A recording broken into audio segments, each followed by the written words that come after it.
Hello students, welcome to my channel quick pickup science. मैं नेहा अग्रवाल आज फिर से आपके लिए एक नई वीडियो लेकर आई हूँ। क्लास 10th की इलेक्ट्रिसिटी। बच्चों, वीडियो स्टार्ट करने से पहले मैं कहना चाहूँगी कि अगर आपको अभी तक मेरे चैनल को सब्सक्राइब नहीं किया तो प्लीज़ उसे सब्सक्राइब कर लें और बेल आइकन को प्रेस कर दें ताकि जो भी नई वीडियो मैं अपलोड करती हूँ वो तुरंत आप तक उसका नोटिफिकेशन पहुँच सके और आप उस वीडियो का पूरा पूरा बेनिफिट उठा सकें। तो ये वन शॉट वीडियो मैं आपके लिए लेकर आई हूँ ताकि आप ज़्यादा से ज़्यादा एग्जाम में स्कोर कर सकें। आपको इजीली पूरा चैप्टर जो है आपके माइंड में सेट हो जाए कि चैप्टर के अंदर है क्या और इसके अंदर हमें क्या पढ़ना है। तो बच्चों, हम इसमें पढ़ेंगे इलेक्ट्रिसिटी के बारे में। इलेक्ट्रिसिटी एज यू नो कि जैसे हमारी लाइफ में सरवाइव करने के लिए फूड वाटर की हमें बहुत ज़्यादा ज़रूरत होती है, उसके बिना हम सरवाइव नहीं कर पाते, वैसे ही बच्चों आपको पता है कि आज की जनरेशन में हमें इलेक्ट्रिसिटी भी बहुत ज़्यादा ज़रूरी है as water and food. Because हमें पता है कि इलेक्ट्रिसिटी कि कोई भी हमें आज के टाइम में क्या है कि हमारे सारे वर्क्स जितने भी काम होते हैं हमारे इलेक्ट्रिसिटी की हेल्प से ही होते हैं, चाहे वो कपड़े धोने का हो, चाहे हमारी डेली लाइफ से रिलेटेड हो। कि हमें आजकल फैसिलिटी इतनी मिल गई है, जो भी नई नई डिस्कवरीज हो रही हैं, जो भी हमारे पास फैसिलिटीज हैं वो सभी इलेक्ट्रिसिटी से ही वर्क करती है। विदाउट इलेक्ट्रिसिटी हमारी लाइफ पॉसिबल नहीं है। So in this chapter we will study about electricity.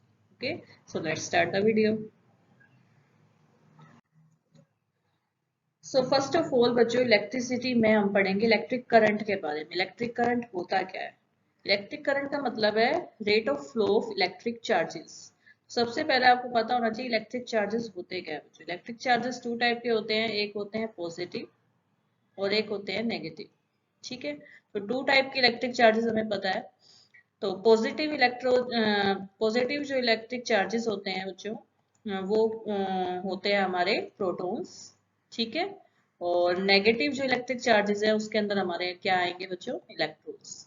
ठीक है, हम सभी ने एटम का स्ट्रक्चर देखा है। एटम के स्ट्रक्चर में हम क्या देखते हैं कि जो सेंटर होता है उसका न्यूक्लियस, यहाँ पे पॉजिटिव चार्ज प्रेजेंट होता है, प्रोटॉन, और उसके आउटर जो ऑर्बिट्स होते हैं उनके अंदर क्या होता है बच्चों? इलेक्ट्रॉन्स प्रेजेंट होता है, जो हमेशा रिवॉल्व करता रहता है अपने ऑर्बिट के अंदर। ठीक है, तो अब ये चार्जेस, इन चार्जेस का किसी भी कंडक्टर, कंडक्टर क्या होता है बच्चों? कोई भी मेटल या फिर कोई भी इलेक्ट्रिकल अप्लायंसेस जो हम यूज कर रहे हैं उसके अंदर जो कंडक्टर होता है, जो भी मेटल होता है जिसका वो बना हुआ होता है, तो वो कंडक्टर अपने अंदर से कितना इन चार्जेस को फ्लो कर रहा है, बहने दे रहा है, उसको हम कहते हैं इलेक्ट्रिक करंट। ओके, तो इलेक्ट्रिक करंट को बच्चों हम आई से डिनोट करते हैं, इलेक्ट्रिक चार्ज को हम क्यू से डिनोट करते हैं, और रेट ऑफ फ्लो का मतलब है टाइम, कि कितने टाइम के अंदर कितना इलेक्ट्रिक चार्ज एक कंडक्टर के अंदर से फ्लो हो रहा है, that is called electric current. ठीक है, तो इसकी डेफिनेशन से ही हम इसका फॉर्मूला बना सकते हैं। I denote electric current is equal to electric charge Q से डिनोट करेंगे बाय टी, मीन्स कितने टाइम के अंदर कितना चार्ज फ्लो हो रहा है उसको हम कहेंगे इलेक्ट्रिक करंट। और इलेक्ट्रिक करंट जो है हमारा, उसकी जो एसआई यूनिट होती है बच्चों, वो क्या होती है? हमारी एम्पियर। ठीक है, और इलेक्ट्रिक जो चार्ज है उसकी होती है हमारी कूलम, और टाइम को हम सबसे स्मॉलेस्ट यूनिट सेकंड में मेजर करते हैं। ठीक है, तो अगर हमें इसकी यूनिट निकालनी हो तो इलेक्ट्रिक करंट की यूनिट क्या होगी? Ampere is equal to coulomb per second. Okay, अब यहाँ पे क्वेश्चन अराइज होता है कि व्हाट इज 1 एम्पियर। 1 एम्पियर अगर आपसे क्वेश्चन पूछ लिया जाए एग्जाम में तो आप उसको कैसे डिफाइन करोगे कि 1 एम्पियर करंट क्या होता है? 1 ampere current is equal to 1 coulomb of charge in 1 second. Means 1 second के अंदर 1 कूलम चार्ज का फ्लो होना किसी भी कंडक्टर में से क्या कहलाएगा बच्चों? 1 एम्पियर। ठीक है, कि 1 ampere current is defined as a flow of 1 coulomb of charge per second. 1 second के अंदर 1 कूलम चार्ज का फ्लो होना किसी भी कंडक्टर में क्या कहलाएगा? 1 ampere. Okay, I hope that is clear. Now we move on next topic, potential difference. Potential difference को बच्चों हम इलेक्ट्रिकल पोटेंशियल डिफरेंस के नाम से भी जानते हैं और इसको हम वोल्टेज के नाम से भी बुला सकते हैं। मतलब क्या होता है पोटेंशियल डिफरेंस का? पोटेंशियल डिफरेंस का मतलब है कि किसी भी चार्ज को एक पॉइंट से, मान लो कि एक ये पॉइंट है और एक ये पॉइंट है, इन दो पॉइंट में के बीच में जब करंट फ्लो होता है तो एक पॉइंट से, एक पॉइंट है हमारा ए और एक है हमारा पॉइंट बी। तो ए से बी तक जब इलेक्ट्रिक चार्ज मूव करेगा तो उसको मूव कराने के लिए कितना वर्क किया गया है, उस वर्क डन को हम क्या बोलते हैं, पोटेंशियल डिफरेंस। ठीक है, कि work done to move one unit of charge from one point to another, एक पॉइंट से दूसरे पॉइंट तक एक यूनिट चार्ज का मूव कराने के लिए जो वर्क डन किया जाता है उससे बच्चों निकलता है पोटेंशियल डिफरेंस। और पोटेंशियल डिफरेंस को हम वोल्टेज के नाम से भी जानते हैं, मैंने आपको बता दिया है। पोटेंशियल डिफरेंस को हम V से डिनोट करते हैं। ठीक है, तो इसका हम फॉर्मूला कैसे बनाएंगे कि पोटेंशियल डिफरेंस क्या होता है कि चार्ज को फ्लो होने के लिए कितना वर्क डन किया गया है। तो V is equal to work done upon charge. V is equal to work done को हम W से डिनोट करेंगे, W अपॉन में इलेक्ट्रिक चार्ज को हम मैंने ऊपर बताया था Q से डिनोट करते हैं, तो V is equal to W upon Q। ठीक है, और V is equal to work done जो होता है, वर्क जो होता है उसकी जो यूनिट होती है वो होती है जूल में। ठीक है, और इलेक्ट्रिक चार्ज की होती है कूलम में, तो V is equal two joule पर कूलम। ये क्या होगा, इसकी SI यूनिट होगी बच्चों वोल्टेज की। ठीक है, पोटेंशियल डिफरेंस की। अब क्वेश्चन यहाँ पे फिर से राइज होता है कि व्हाट इज 1 वोल्ट। 1 वोल्ट क्या होता है, 1 वोल्ट क्या होता है बच्चों कि 1 volt is a potential difference between two points. मैंने बताया था दो पॉइंट्स के बीच में जो चार्ज मूव कर रहा है उसके अगेंस्ट में कितना वर्क डन किया जा रहा है, उससे हम पोटेंशियल डिफरेंस निकालते हैं। तो 1 वोल्ट क्या होगा कि difference between two points when 1 joule of work done is done to move a charge of 1 coulomb. एक कूलम चार्ज को मूव कराने के लिए जब 1 जूल वर्क डन किया जाए तो उसको बच्चों हम क्या बोलेंगे, दैट इज कॉल्ड, क्या बोलेंगे, 1 volt. Okay, I hope this is clear to you. Okay बच्चों, 1 volt is equal to 1 joule upon में 1 coulomb. Now our next topic is electric charge. मैंने आपको स्टार्टिंग में बताया था इलेक्ट्रिक चार्ज क्या होता है, टू टाइप्स के होते हैं, पॉजिटिव और नेगेटिव। पॉजिटिव को हम प्रोटॉन बुलाते हैं या नेगेटिव को इलेक्ट्रॉन बुलाते हैं।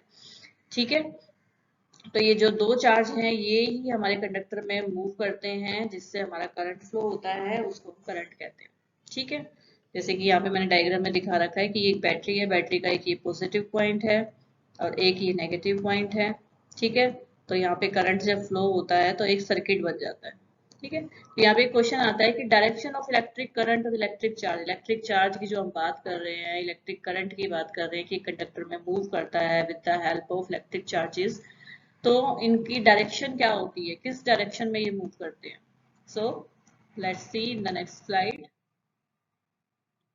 तो बच्चों इस सर्किट डायग्राम के अंदर यहाँ पे क्या है, इसका बैटरी का पॉजिटिव एंड है और यहाँ पे बच्चों क्या है, नेगेटिव एंड है। Positive means proton and negative means electron. Okay, तो जब तक हमारे इलेक्ट्रॉन की इसकी डिस्कवरी नहीं हुई थी, जब तक हमारे इलेक्ट्रॉन्स की डिस्कवरी नहीं हुई थी, तब तक हम क्या कहते थे बच्चों कि इलेक्ट्रिक करंट जो है उसका फ्लो किसके ऊपर डिपेंड करता है, पॉजिटिव चार्ज जो है, पॉजिटिव चार्ज की जो डायरेक्शन है उसी के ऊपर डिपेंड करता है। मींस जो इलेक्ट्रिक करंट है उसका फ्लो क्या होगा, पॉजिटिव चार्ज की डायरेक्शन में होगा। मींस पॉजिटिव टर्मिनल से यहाँ से हमारा करंट जो फ्लो करेगा और किस डायरेक्शन में फ्लो करेगा, नेगेटिव की साइड मूव करेगा। ठीक है, पॉजिटिव टू नेगेटिव, जब इलेक्ट्रॉन की डिस्कवरी नहीं हुई थी उस टाइम की बात है ये। लेकिन रियलिटी क्या है बच्चों कि जो इलेक्ट्रिक करंट है हमारा, करंट जो है, ठीक है, वो फ्लो होता है नेगेटिव चार्ज की हेल्प से। ये जो नेगेटिव चार्ज है जो हमारे इलेक्ट्रॉन है इसकी हेल्प से, क्योंकि हमें पता है प्रोटॉन जो होता है वो तो कांस्टेंट होता है। हम जब एटम्स का डायग्राम देखते हैं तो प्रोटॉन क्या कभी मूव करता है, प्रोटॉन तो हमेशा न्यूक्लियस में प्रेजेंट होता है, वो कभी भी मूव नहीं करता। मूव कौन करता है, हमारा इलेक्ट्रॉन। ठीक है, जो नेगेटिवली चार्ज होता है। तो नेगेटिवली चार्ज जो हमारा इलेक्ट्रॉन है जब वो फ्लो करता है तो उसी की हेल्प से हमारा जो करंट जो है वो फ्लो करता है किसी भी सर्किट डायग्राम के अंदर, पॉजिटिव टू नेगेटिव टर्मिनल। ठीक है बच्चों, तो डायरेक्शन ऑफ करंट क्या है हमारा, हमारा जो नेगेटिवली चार्ज पार्टिकल मींस हमारे जो इलेक्ट्रॉन है वो तो कहां से, नेगेटिव से, एक सेकेंड, इलेक्ट्रॉन तो हमारे मूव करते हैं नेगेटिव से पॉजिटिव डायरेक्शन की तरफ। ठीक है, ये जो रेड से मैं जो लिख रही हूँ ये क्या है, हमारे इलेक्ट्रॉन्स। ठीक है, इलेक्ट्रॉन्स हमारे मूव करते हैं नेगेटिव टू पॉजिटिव, और जो हमारा करंट है, करंट अपोजिट डायरेक्शन में मूव करता है, करंट हमारा मूव करता है बच्चों, ग्रीन से बना लेते हैं, करंट हमारा मूव करता है पॉजिटिव टू नेगेटिव डायरेक्शन में।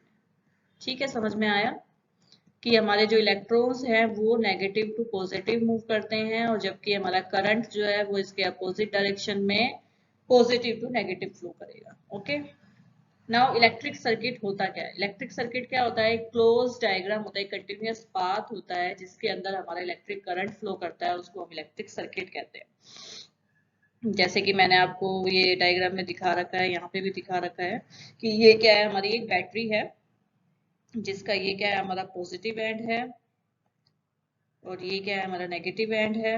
ठीक है, इनको वायर्स की हेल्प से जोड़ा हुआ है, यहाँ पे एक बल्ब लगा हुआ है। तो ये जो पूरा हमारा पाथ है, ये जो पूरा पाथ आपको नजर आ रहा है, ये क्या होता है बच्चे, पूरा का पूरा क्या होता है, हमारा इलेक्ट्रिक सर्किट। ठीक है, जिसके अंदर हमारा करंट फ्लो करता है, इसको हम इलेक्ट्रिक सर्किट बोलते हैं। अब आगे मूव करने से पहले बच्चों, इलेक्ट्रिक सर्किट बनाने के लिए आपको कुछ सिंबल्स हैं जिनको आपको याद रखना होगा। तो जब ये क्या है, हमारी वायर, वायर में एक आपको लाइन बड़ी दिखेगी, एक लाइन छोटी लाइन दिखेगी, और ये हमारी फिर से यहाँ पे वायर है। तो एक पॉजिटिव एंड और एक नेगेटिव एंड, सिंगल, एक पॉजिटिव और एक नेगेटिव, इसको हम कहेंगे सेल। और जब बहुत सारी सेल आपस में कनेक्ट हो जाती हैं, positive negative positive negative positive negative, तो ये क्या बन जाती है, बैटरी। अगर हमें सर्किट डायग्राम के अंदर स्विच दिखाना है, स्विच जिसको हम ऑन ऑफ करते हैं, अगर स्विच ऑफ है तो इस तरह का डायग्राम हम बनाएंगे, और अगर ऑन है तो इसके बीच में हम एक डॉट लगा देंगे। बल्ब का डायग्राम कुछ इस तरह से, आपको सिंबल इस तरह से दिखेगा। रेजिस्टर का डायग्राम, रेजिस्टर का सिंबल आपको दिखेगा, रेजिस्टर, रेजिस्टर अभी आप सिर्फ सिंबल समझ लो, आगे आएगा रेजिस्टर होता क्या है। रेजिस्टर का सिंबल इस तरह से होता है। और वेरिएबल रेजिस्टर, मतलब बहुत सारे अलग अलग रेजिस्टर होते हैं, तो उसका सिंबल हम इस तरह से कुछ दिखाएंगे, इस तरह से इसको कट करते हुए एरो से। ठीक है, वोल्ट मीटर, एक सर्कल बनाएंगे, बीच में V, एक पॉजिटिव और negative and.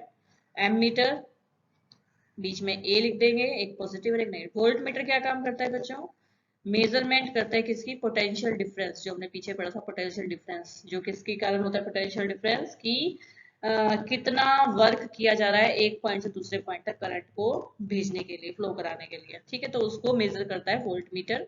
M metre measure करता है करंट को, कि कितना करंट फ्लो हुआ है, उसको करता है एम मीटर। ठीक है, now we move on our next topic, that is Ohm's law.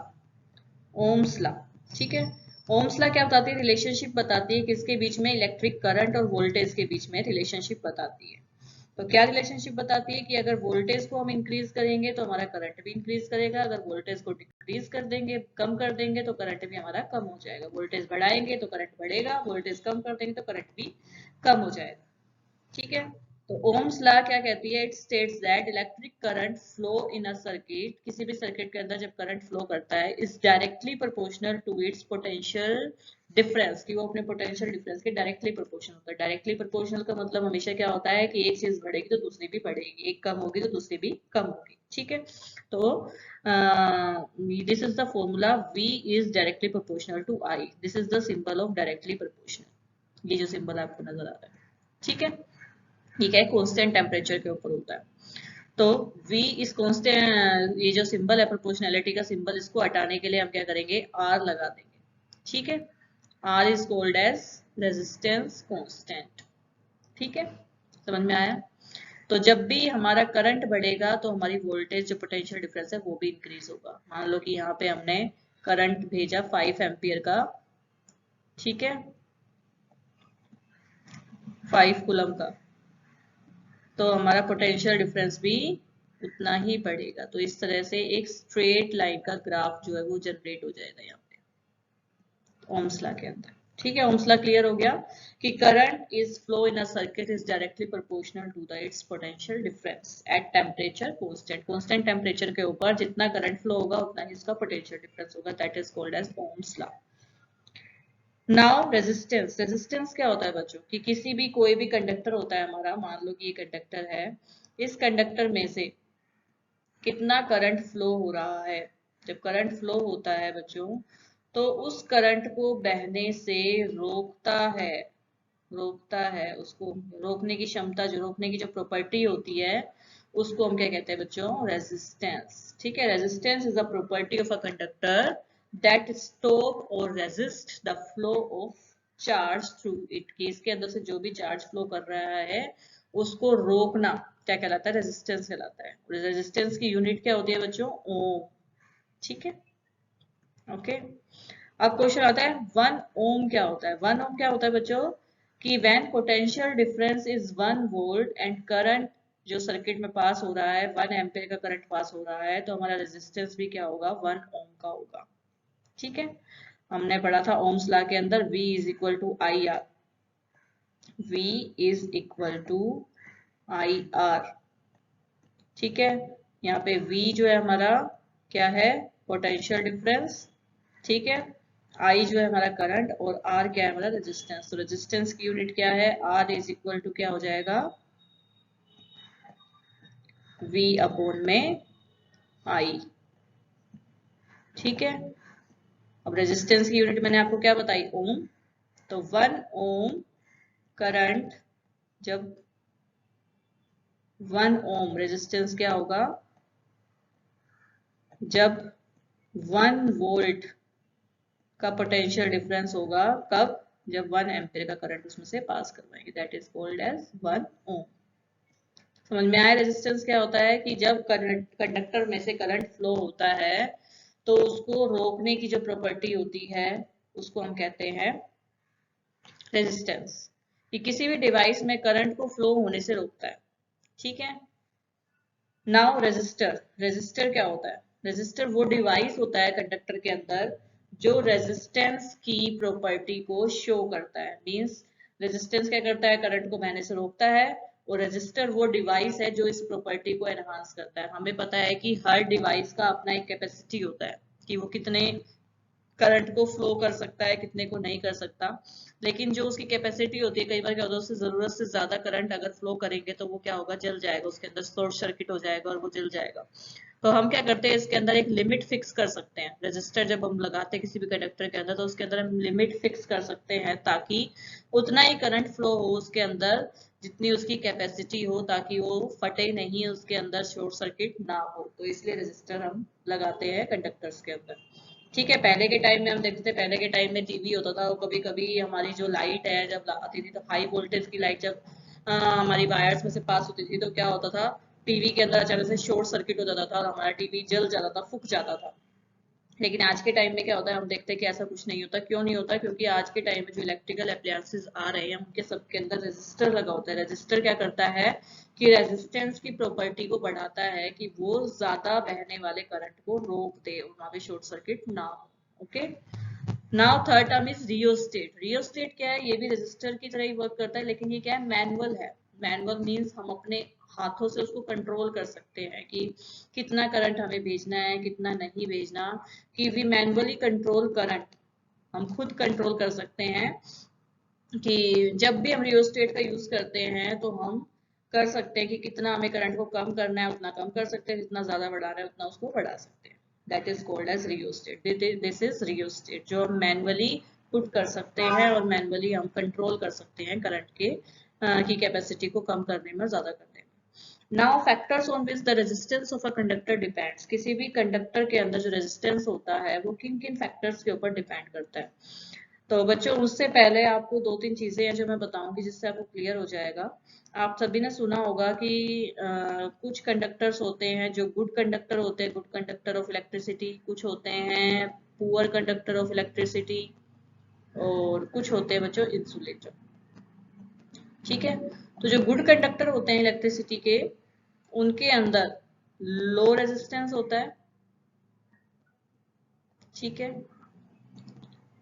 जो पुअर कंडक्टर होते हैं, पुअर कंडक्टर मीन्स थोड़ा थोड़ा उनके अंदर से करंट पास हो सकता है, उसके अंदर जो रेजिस्टेंस होता है वो लिमिटेड रेजिस्टेंस होता है। मीन्स वो लिमिटेड ही करंट को बहने से रोकता है। और जो इंसुलेटर होते हैं जिनके अंदर से करंट बिल्कुल भी पास नहीं होता, उनके अंदर जो रेजिस्टेंस लगे होते हैं वो हाई रेजिस्टेंस होते हैं। ठीक है, वो करंट को बहने से रोकते हैं। करंट रेजिस्टेंस का काम ही क्या होता है? करंट को फ्लो होने से रोकना। तो जो गुड कंडक्टर होंगे मीन्स उनके अंदर ज्यादा से ज्यादा करंट फ्लो होगा, तो उसके अंदर जो रेजिस्टेंस होंगे वो लो प्रॉपर्टी के होंगे। जो पुअर कंडक्टर है, जिनके अंदर से थोड़ा बहुत करंट पास होता है, उनके अंदर लिमिटेड रेजिस्टेंस होते हैं कि वो थोड़ा बहुत करंट को बहने से रोकते हैं। और जो इंसुलेटर होते हैं हमारे, जिनके अंदर बिल्कुल भी करंट फ्लो नहीं होता, उनके अंदर हाई रेजिस्टेंस लगे हुए होते हैं ताकि करंट बिल्कुल भी फ्लो ना हो सके। जैसे कि हम फॉर एग्जांपल लेते हैं हम वायर का, वायर के अंदर जो तार होते हैं, जो मेटल्स के बने हुए होते हैं, वो क्या होता है? गुड कंडक्टर होते हैं, उनके अंदर रेजिस्टेंस हाई होता है। और जो बाहर की जो प्लास्टिक की कवरिंग होती है, वो क्या काम करती है? इंसुलेटर का काम करती है, मीन्स हाई रेजिस्टेंस की प्रॉपर्टी होती है, उनके अंदर करंट बिल्कुल भी फ्लो नहीं कर सकता। तो these are the three factors on which resistance depends in a conductor. First है length, कि कोई भी जो कंडक्टर हम यूज कर रहे हैं उसकी लेंथ कितनी है। अगर जितनी ज्यादा लेंथ होगी रेजिस्टेंस उतना ही ज्यादा होगा। ठीक है, तो resistance is directly proportional to length, कि जितनी ज्यादा लंबी वायर होगी रेजिस्टेंस उतना ही हाई होगा। Now second is cross section area. Cross section area क्या होती है? कि हमारी जो वायर हम यूज कर रहे हैं वो कितनी मोटी है या फिर कितनी पतली वायर हम यूज कर रहे हैं। ठीक है, तो हमारा रेजिस्टेंस जो होता है क्रॉस सेक्शन एरिया के इनवर्सली प्रोपोर्शन होता है। अगर एरिया ज्यादा होगा, एरिया अगर वायर का ज्यादा है, तो हमारा रेजिस्टेंस जो है वो क्या होगा? कम होगा। ठीक है, और अगर एरिया जो है, एरिया अगर कम है तो रेजिस्टेंस जो है हमारा बच्चों वो क्या होगा? ज्यादा होगा। तो resistance is inversely proportional to area of a conductor. And third is the nature of material. ये अभी मैंने आपको बताया, गुड कंडक्टर, बैड कंडक्टर और इंसुलेटर वाला। कि गुड कंडक्टर होगा तो रेजिस्टेंस जो है हमारा लो होगा, और बैड कंडक्टर है तो लिमिटेड होगा, और इंसुलेटर है तो हाई होगा। ठीक है, I hope you clear. Now move on next topic, resistivity. Resistivity क्या होती है? रेजिस्टिविटी वो पावर होती है किसी भी मटेरियल, किसी भी कंडक्टर की, जो करंट को बहने से रोके। आपने बोला वो, ये तो आपने अभी रेजिस्टेंस ही बताया था। हाँ बच्चों, रेजिस्टेंस और रेजिस्टिविटी एक ही चीज है, लेकिन रेजिस्टेंस क्या है? वो प्रॉपर्टी है जो करंट को बहने से रोकती है। और किसी भी मटेरियल के अंदर कितना करंट बहने से रोका है, जब उसको न्यूमेरिकल फॉर्म में हम शो करते हैं, तो that is called as resistivity. इसका सिंबल क्या होता है बच्चों? रो। ठीक है, इस तरह से बनाते हैं हम इसको। ऐसा यूनिट होती है इसकी ओम मीटर। ठीक है, जब न्यूमेरिकल हम आगे सोल्व करेंगे तब हम देखेंगे यहाँ पे रेजिस्टिविटी का क्या काम। Now one question is arise here, resistance और रेजिस्टिविटी के बीच में क्या डिफरेंस है? अगर एग्जाम में पूछ लिया रेजिस्टेंस और रेजिस्टिविटी के बीच में क्या डिफरेंस है, तो आप क्या बताओगे? कि रेजिस्टेंस जो होता है वो प्रॉपर्टी होती है कंडक्टर की, जो फ्लो ऑफ चार्ज को रोकती है, रेजिस्ट करती है, स्टॉप करती है। रेजिस्टिविटी क्या होती है? वो पावर होती है उस मटेरियल की कि वो करंट को बहने से रोके। रेजिस्टेंस की ऐसा यूनिट होती है ओम, और रेजिस्टिविटी की होती है ओम मीटर। ठीक है, रेजिस्टेंस डिपेंड करता है उस कंडक्टर की लेंथ पे, एरिया पे और नेचर ऑफ मटेरियल के ऊपर, लेकिन रेजिस्टिविटी सिर्फ नेचर ऑफ मटेरियल के ऊपर डिपेंड करती है। Okay, I hope you clear the difference between resistance and resistivity. बच्चों यहाँ तक समझ में आ रहा है आपको? अगर कोई डाउट आता है तो मैं आपसे बार बार यही कहती हूँ हर वीडियो के अंदर, कोई भी डाउट आता है तो आप प्लीज मुझे कमेंट सेक्शन में जरूर बोला करो, ताकि मैं उस डाउट को क्लियर कर सकूँ। अगर आप डाउट नहीं पूछोगे तो मुझे पता नहीं चलेगा, और मैं और ज्यादा क्या चीज आपको इसमें लग रही है कि हमें और इम्प्रूव करना चाहिए, तो आप मुझे कमेंट बॉक्स में बता दिया करें, ताकि नेक्स्ट वीडियो में मैं उसी को इम्प्रूव कर सकूं। और प्लीज आप ज्यादा से ज्यादा वीडियो को शेयर किया कीजिए अपने नॉन में, अपने फ्रेंड्स के बीच में, ताकि सभी को वीडियो का बेनिफिट मिल सके। और आप लाइक जरूर करें, ताकि हमें मोटिवेशन मिलता रहे और ऐसी अच्छी अच्छी वीडियो हम आपके लिए लेके आते रहे। तो बच्चों, now we move the next topic. Resistance को हम दो तरह से किसी भी सर्किट के अंदर पुट कर सकते हैं, एक सीरीज के अंदर और एक पैरेलल के अंदर। सीरीज में जब किसी भी कंडक्टर को हम पुट करते हैं तो इस तरह से वन बाय वन हम लगाते रहते हैं कि this is one resistor, then the second and then the third one. ठीक है, तो इसको हम नाम दे देते हैं R1, this is R2 and this is R3। ठीक है, जब भी रेजिस्टेंस को हम सीरीज में लगाते हैं बच्चों इस तरह से, तो उसके अंदर जो करंट होता है, करंट को हम किससे डिनोट करते हैं? Q से। जो करंट होता है वो हमारा क्या होता है? कांस्टेंट होता है, सेम होता है, सेम रहता है, लेकिन जो वोल्टेज होती है उसकी, वो क्या होती है, डिफरेंट होती है, चेंज होती रहती है, डिफरेंट। ठीक है, अब जनरल फॉर्मूला होता है इसका आर एस। एस क्यों लिखा मैंने, क्योंकि हमने सीरीज में इसको लगाया है रजिस्टर को। R S is equal to R1 plus R2 plus R3। ठीक है बच्चों, this is general formula of resistor in series.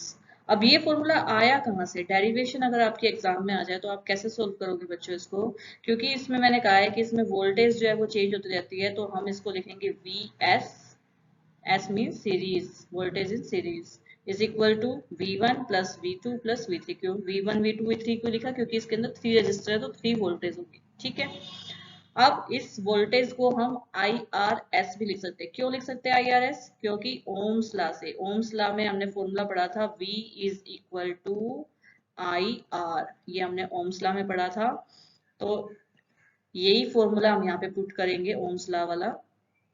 इस V की जगह हम लिख देंगे IRS, means I means current, R means resistance, S means series के अंदर, इज इक्वल टू V1 की जगह लिख देंगे IR1, V2 की जगह लिख देंगे IR2, V3 की जगह लिख देंगे IR3।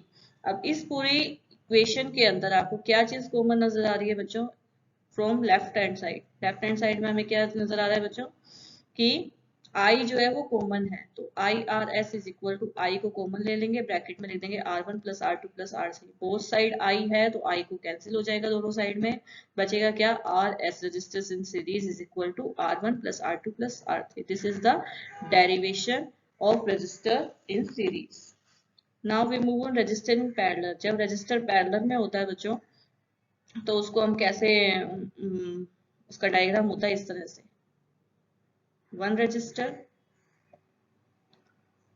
2 register and this is 3 register. और भी लगा सकते हैं, मैंने 3 लिए हैं तो ये मत सोचना कि 3 लगाएंगे हम या 1 नहीं लगा, 2 नहीं लगा सकते, मोर देन 2 होने चाहिए, कितने भी हो सकते हैं, R1 R2 एंड R3। इसका जनरल फॉर्मूला बच्चों क्या होता है, इसका जनरल फॉर्मूला होगा 1 by RP is equal to 1 upon R1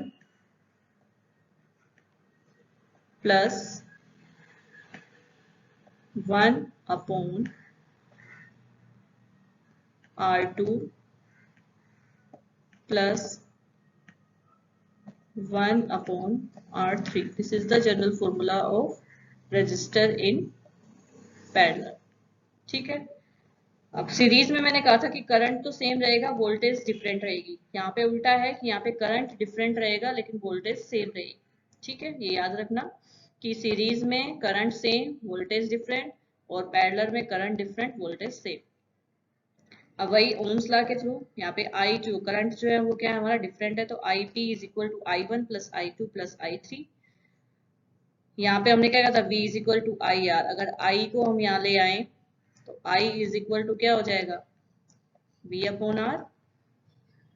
ठीक है, तो ये ओम्स लॉ की इक्वेशन यहाँ पे पुट कर देंगे I की जगह, तो IP क्या हो जाएगा, V upon RP is equal to V upon R1 plus V upon R2 plus V upon R3। यहाँ पे सेम हमें क्या नजर आ रहा है, V हमें सेम नजर आ रहा है तो V को कॉमन ले लिया हमने, ब्रैकेट में क्या रह गया 1 upon R1 plus 1 upon R2 plus 1 upon R3। अब V जो बोथ साइड में है तो कैंसिल हो जाएगा, तो 1 upon RP is equal to 1 upon R1 plus 1 upon R2 plus 1 upon R3। This is the general formula of resistor in parallel. I hope आपको clear हो गया होगा resistor in series and resistor in parallel. Now हमारा next topic आता है heating effect. क्या होता है heating effect of current. Heating effect of current बच्चों क्या होता है, हीटिंग इफेक्ट ऑफ करंट क्या होता है कि when electric current is pass through high resistance conductor, कि ऐसा कंडक्टर जिसके अंदर हाई रेजिस्टेंस लगा हुआ है और उसके अंदर से जब करंट को पास करवाते हैं तो क्या होता है कि बच्चों वहां पे वो ज्यादा से ज्यादा करंट को रोकता है और वहां पे हीट जनरेट हो जाती है। हीट जनरेट होने की वजह से वहां पे क्या होता है कि शॉर्ट सर्किट भी हो जाता है, that is called as heating effect of current. अब हीटिंग इफेक्ट ऑफ करंट को हम जूल्स लॉ ऑफ हीटिंग के नाम से भी जान देखेंगे, क्योंकि हीट की जो यूनिट होती है वो क्या होती है, जूल। तो ये लॉ क्या कहती है? दिस लॉ स्टेट्स दैट कि it is directly proportional to square of the current, it is directly proportional to resistance, directly proportional to the time. तो हीटिंग इफेक्ट क्या कहता है? H is equal to directly proportional to square of the current I square, directly proportional to resistance and directly proportional to time. ठीक है, समझ में आया? Now हम दो चीज पढ़ेंगे यहाँ पे हीटिंग इफेक्ट में, दो चीज देखेंगे हम। एक तो बल्ब, बल्ब का एग्जांपल देखेंगे हम। यहाँ पे बच्चों आपको दिख रहा है कि ये बल्ब जो है, इसके अंदर ये जो येलो पार्ट आपको नजर आ रहा है, this is made up of tungsten. Tungsten का बना हुआ होता है। टंगस्टन क्या होता है? टंगस्टन के अंदर पावर होती है कि इसका जो टंगस्टन जो होता है ये हाई रेजिस्टेंस का होता है, हाई रेजिस्टिविटी का होता है, और इसका मेल्टिंग पॉइंट भी बहुत ज्यादा हाई होता है। तो जब भी हम ज्यादा करंट एकदम से फ्लो होता है बल्ब के अंदर से, तो हम क्या देखते हैं कि ये जो टंगस्टन की वायर होती है ये ब्रेक हो जाती है, मेल्ट हो जाती है, ब्रेक हो जाती है, जिसकी वजह से क्या होता है? शॉर्ट सर्किट हो जाता है और बल्ब खराब हो जाता है। और वैसे नॉर्मल जब करंट फ्लो करता है तो हम देखते हैं टंगस्टर की वायर जो है हमेशा रेड कलर की होती है, मींस बहुत ज्यादा हीट प्रोड्यूस करती है ये, इसलिए इसी वजह से हमें बल्ब जो है वो चमकता हुआ नजर आता है कि हाई रेजिस्टिविटी और हाई मेल्टिंग पॉइंट की वजह से ही क्या होता है कि ये हाई अमाउंट में हीट और लाइट जनरेट करता है बल्ब। ठीक है बच्चों, अब हम देखते हैं फ्यूज। फ्यूज क्या होता है बच्चों? सुनो, जैसे कि मैं अभी आपको वीडियो के थ्रू समझाने की कोशिश कर रही हूँ, लेकिन अगर आप यही चैप्टर जब अपनी बुक में पढ़ते हो तो बुक में पढ़ते हो तो क्या करते हो? रीड कर करके बिल्कुल बोर हो जाते हो। बोर हो जाते हो तो क्या होता है कि आपके माइंड के अंदर एकदम शॉर्ट सर्किट होता है और कुछ भी समझ में नहीं आता।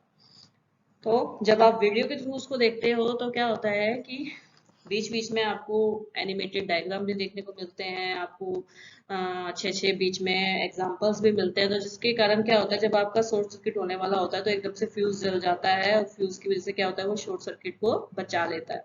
तो फ्यूज क्या काम करता है हमारे घर में? ये सेफ्टी डिवाइस की तरह काम करता है। ये क्या करता है? इलेक्ट्रिकल जितने भी अप्लायंसेस होते हैं उनको शॉर्ट सर्किट होने से बचाता है। कैसे बचाता है बच्चों?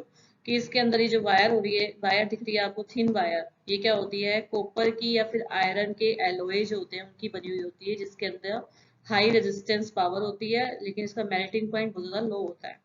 तो जैसे ही एकदम से ज्यादा वोल्टेज का करंट जब इसमें से पास होता है तो ये वायर बीच में से ब्रेक हो जाती है, और ब्रेक होने की वजह से क्या होता है कि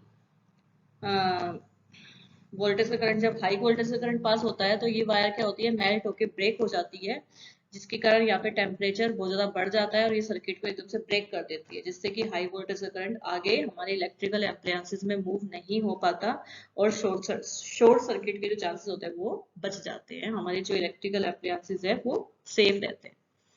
now our last topic is electric power. Electric power का मतलब क्या होता है? Amount of electrical energy consume by electrical appliances, कि हमारे घर में जितने भी इलेक्ट्रिकल अप्लायंसेस हैं वो कितनी इलेक्ट्रिसिटी को कंज्यूम कर रहे हैं, that is called as electric power. Electric power को हम बच्चों डिनोट करते हैं पी से।